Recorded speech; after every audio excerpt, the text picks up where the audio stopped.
వామన రూపంలో ఉన్న తన కుమారునిని చూచి అదితి ఆనంద పారవస్యంతో ఈ విధంగా అంటున్నది.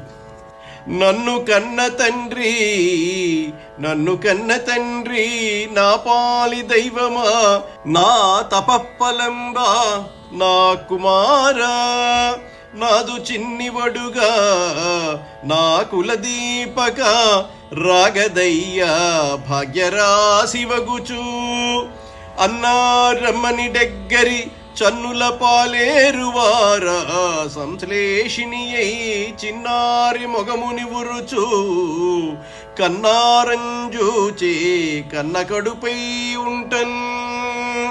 అదితి ఆ వామనుని దగ్గరకు చేర్చుకొని, నా కన్న తండ్రి, నా పాలి దైవమా, నా తపఫలముగా జన్మించావు కదా, నా చిట్టి తండ్రి, నా కులదీపక, ఈ వడుగు బ్రహ్మచారి రూపంలో ఎంత ముచ్చటగా ఉన్నావు నాన్నా అని అంటూ ఆ చిన్నారి బాలుని ముఖం నిమురుతూ కళ్ళ నిండుగా చూసుకోసాగింది.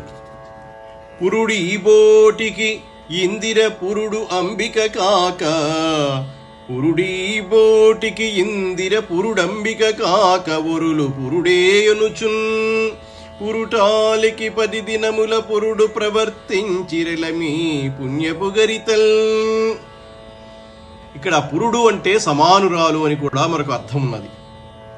ఈ ఇల్లాలికి లక్ష్మీ పార్వతులే సమానమైన వారు, ఇతరులు సమానం కారు అంటూ పెద్ద ముత్తైదువులు బాలింతరాలైన అదితికి 10 రోజులు పురుడు నడిపారు. అంత అబ్బాలునకు సంతసంబున మహర్షులు కశ్యప ప్రజాపతిని పురస్కరించుకొని సముచితోపనైన కర్మకలాపంబులు చేయించిరి. సవిత సావిత్రిని ఉపదేశించే బృహస్పతి యజ్ఞోపవీతంబును, కశ్యపుండు ముంజయును, కౌపీనం బదితయు, ధరణి కృష్ణాజనంబును, దండంబు వనస్పతియకు సోముండును, గగనాధిష్టాన దేవత ఛత్రంబును, కమండలపు బ్రహ్మయు, సరస్వతి అక్షమాలికయు, సప్తర్షులు కుశ పవిత్రంబులు ఇచ్చిరి. మరియును పిమ్మట ఆ బాలునికి ఉపనయనం చేసేందుకు సంతోషంతో మహర్షులందరూ కశ్యప ప్రజాపతిని ముందు పెట్టుకుని యథావిధిగా ఉపనయన కర్మకలాపాలను చేయించారు. అప్పుడు సూర్యుడు గాయత్రీ మంత్రాన్ని బోధించాడు. బృహస్పతి యజ్ఞోపవీతాన్ని, కశ్యపుడు ముంజదర్భల మలత్రాడును, అదితి కౌపీనాన్ని, భూదేవి నల్లని చింకజర్మాన్ని, చంద్రుడు దండాన్ని, ఆకాశం ఛత్రాన్ని, బ్రహ్మ కమండలాన్ని, సరస్వతీదేవి రుద్రాక్షమాలను, సప్తఋషులు పవిత్రమైన దర్భలను వామనుడికి ఇచ్చారు.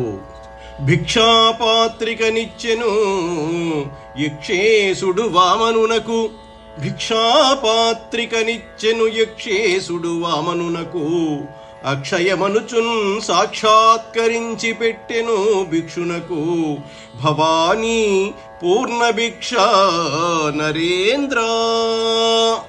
ఓ పరీక్షన్ మహారాజా, కుబేరుడు వామనునికి భిక్షాపాత్ర ఇచ్చాడు. జగన్మాత అయినటువంటి పార్వతీదేవి ప్రత్యక్షమై అక్షయం అంటూ ఆ బ్రహ్మచారికి నిండైన భిక్ష పెట్టింది.